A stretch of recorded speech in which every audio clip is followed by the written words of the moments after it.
상담만 가지고 하는 건 약해요. 약하고 나중에 재발의 위험도 높아요. 네. 그래서 제일 좋은 방법은 뭐냐면 상담 플러스 공부를 해야 돼요. 우리가 수업이라죠. 지금 하시는 있는 공부. 공부를 하면 왜 이게 중요하냐면 공부를 하게 되면 알아버리잖아요. 네. 내게 일어나는 이 지금 이게 뭔가. 우리는 모르기 때문에 거기에 감정의 회오리에 빠져버리잖아요. 그러니까 알면 뜨거워도 그러니까 뜨거운 걸 알고 만지면 덜해요. 모르고 이거 끔찍 놀라잖아요. 그래서 공부를 병행을 하고 그 다음에 훈련을 함께 병행을 할 때 특히 이제 미션을 함께 병행을 하면 효과가 가장 좋아요. 그 중에서도 제가 쭉 해보니까 공부를 통해서 했던 사람들은 대부분 원래 자신이 갖고 있던 문제는 다 극복을 해요.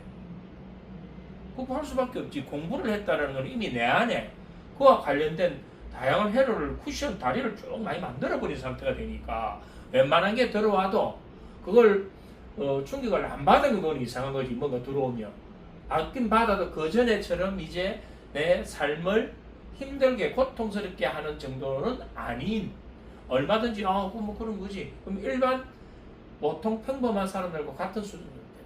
오히려 그걸 통해서 자신이 새로운 어떤 뭔가를 선택하고 거기 행동할 수 있는 부분에 도움을 스스로 받으니까.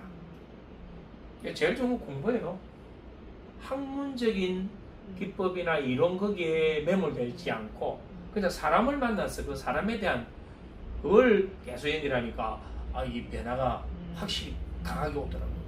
그래서 내가 이제 저한테 교육을 받은 사람들한테 항상 강조하는 게 뭐냐면 그 어떤 이론과 기법도 배울 때는 그걸 최고로 여기고 그게 빠져들어라. 근데 그걸 다 배우고 나면 그걸 버려버려라. 그걸 안 버리면 나는 그 관점만 가지고 이걸 들여다보는 거예요. 근데 그게 쉽지가 않죠. 버린다라는 그 의미 자체를 깨우치기도 힘들고. 근데 정말 공부를 계속 하다 보면 어느 순간 그 말이 무슨 말인가가 오죠. 왜? 결국 어떤 코칭이든 상담이든 사람을 대상으로 하는 거죠. 이 한 사람의 인생이 그 어떤 심리 이론이나 심리학 책도 그 한 사람의 삶을 대변하지 못해요.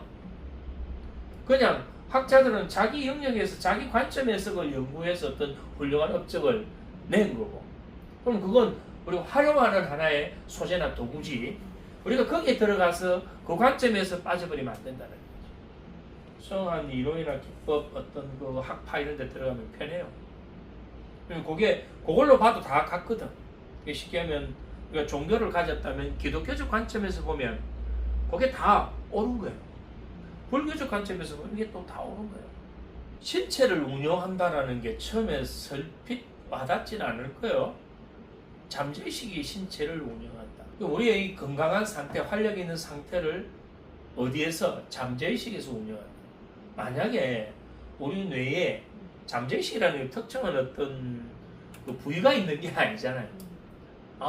그러면 어쨌든 뇌에서 우리 몸 전체를 컨트롤하고 있다. 그거는 이제 과학적으로 다 아는 사실이고, 뇌의 어느 영역에서, 그럼 의식적 영역에서 우리의 심장 박동수를 제어하고 있고 체온을 조절하고 있고 이렇게 하는가?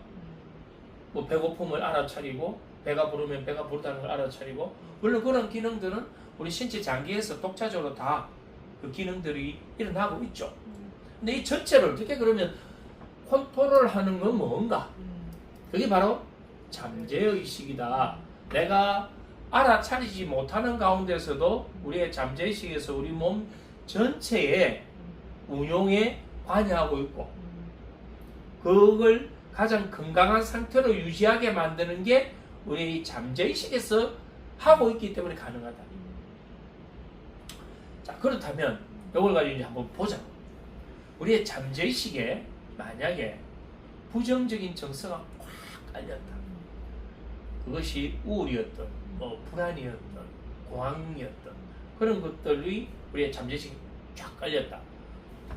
우리의 신체 기능을 어디에서 운영한다 했나요? 잠재의식을 운영한다 했잖아. 우리가 건강한 청사진을 전부 다 잠재의식에서 갖고 있다 했잖아. 근데 우리 잠재의식이 부정적인 어떤 그런 그 감정에 완전 중독되어 있는 상태가 되어버린다면 우리의 신체가 어떻게 변할까요? 한번 생각을 한번 해보세요. 무기력. 다양한 이제 부작용들이 나타나겠죠. 네. 만약에 내가 트라우마로 인해서 아주 불안, 공포를 자주 느끼는 그러한 잠재의식의 회로가 전중신경이 강하게 활성화된 상태가 되어버렸다면 내 심장이 정상적으로 작동될까요? 그렇죠. 위가, 장이, 모든 신체 기능에 그렇다고 생명을 바로 끊지는 않습니다. 하지만 생명을 단축하는 건강에 치명적인 그러한 부작용이 있어서 이제 진행되기 시작하는 거죠. 그래서 심리적인 문제를 장기간 앓고 있는 사람들은 신체적인 부분에 문제를 일으키게 돼요. 거꾸로 신체적인 어떤 문제, 질병에 오래 노출돼도 심리적인 부분은 쇼크를 받잖아요. 당연히 위축되고 불안하고 그런 상태를 겪는 거죠. 그래서 잠재의식에 만약에 부정적인 정서가 강하게 깔려 있다면 우리 신체적인 부분이 당장에 생명이 끊어지는 건 아니라 하더라도 부정적인 영향을 많이 받고 있고 질병에 노출될 위험도 더 높아진다. 그러면 우리 잠재의식에 그러한 우리 신체를 운영하고 건강한 청사진을 모두 잠재의식이 갖고 있다면 우리가 살아온 과거를 한번 회상을 해보면 어떨까요? 과거 회상 기억 중에 부정적인 게 많이 있지 않을까요? 그런 게 많이 있다면 아 그것이 나의 몸에 이렇게 나쁜 영향을 미치고 있구나. 요즘 매스컴에 보면 이거 먹으면 좋다, 이거 먹으면 안 좋다, 이걸 해야 된다. 건강에 대한 채널이 얼마나 많이 나오나요?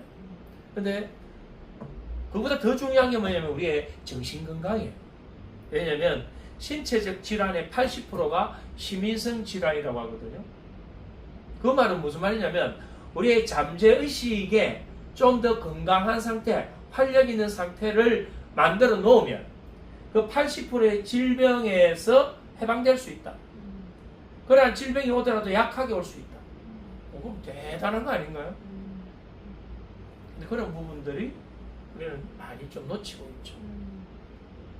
혹시 마음에서 오는 뭐 신체적인 불편함은 없나요? 그 이전에 사용했던 그 언어 패턴이 반복 사용하면 굵어져요, 신경회로. 그러면 다음에 어떤 이야기를 하면 그 패턴을 쓰기 때문에 자신의 어떤 정서적인 부분하고 관계없이도 그 패턴을 항상 부정적으로 쓰는데 그 부정적인 패턴을 쓰는 이유는 또 사람마다 또 달라요. 예를 들어서 이것이 내가 긍정적인 부분으로 이야기했다가 안 되면 실망이나 리스크가 크니까 아예 매트리스를 깔아놓고 이야기하기 위해서 부정적으로 쓰는 사람이 있고 또 내가 좀 잘 됐으면 하는 그 바람이 있는데 그 바람을 부정적인 걸로 이렇게 조금 더 이야기함으로 해서 그 밑바닥에는 잘 됐으면 좋겠어라는 욕구를 계속 묻혀 들어가는 사람이 있고 물론 이제 사람들이 정서적인 부분이 그렇게 묻어 나오는 경우도 있지만 패턴 그럼 이제 사고 패턴도 똑같대요. 왜냐하면 감정과 언어는 분리시킬 수가 있어요. 감정과 언어는 분리시킬 수가 있어요. 그런데 그 사고는 묻어 나와요. 그러니까 제일 분리하기 힘든 게 신체적 반응은 분리가 힘들어요. 근데 언어적인 건 얼마든지 분리가 가능하거든요. 그래서 이걸 가지고 우리는 코칭에서 쓰잖아요. 언어를 바꾸어서 그러한 부분들을 2차, 3차적인 변화를 일구기 위해서 하는 거. 그거는 가능하죠. 근데 신체적 반응은 힘들어요. 왜냐하면 신체적 반응은 뇌에서 절대적 사실로 받아들이기 때문에. 그리고 뇌에서 일어나는 사고와 감정 상태를 신체적 반응은 못 숙여요. 그래서 그걸 가지고 그 신체적 생리적 변화를 체크하는 게 거짓말 탐지기잖아요. 거짓말 탐지기는 말로는 저 거기 안 갔어요 라고 하는데 이미 안에는 뭐 안 갔어요 라는 게 거짓말이라는 그 미세한 그거를 드러내. 그래서 언어는 얼마든지 우리가 조작이 가능해요. 그게 부정적인 것이든 긍정적인 것이든 다 가능하죠. 근데 그분이 언어는 그렇게 표현하면서도 사실은 반대로 원하는 건 긍정적인 걸 항상 원하고 있죠.